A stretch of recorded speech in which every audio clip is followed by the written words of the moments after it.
তারপরে এখন এখানে ভালোভাবে কষিয়ে নেওয়ার পরে এখন এখানে সামান্য পরিমাণ ঠান্ডা পানি দেব, দিয়ে আরও ভালোভাবে কষিয়ে নেব।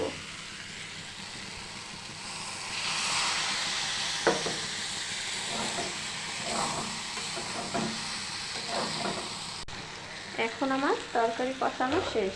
এখন এখানে দিয়ে দেব মাছ। আগে থেকে ধুয়ে রাখা ছিল, মাছগুলো দিয়ে এখন ভালোভাবে কষিয়ে নেব। ভালোভাবে কষানো হয়ে গেলে পরিমাণ মতো ঝোল দিয়ে দেব।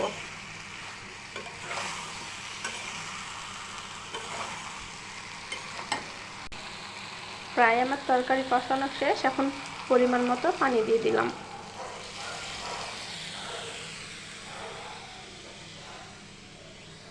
এখন ঢাকনা দিয়ে ঢেকে দেব।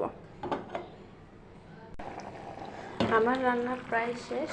এখানে এখন অ্যাড করে দেব জিরা গুঁড়া।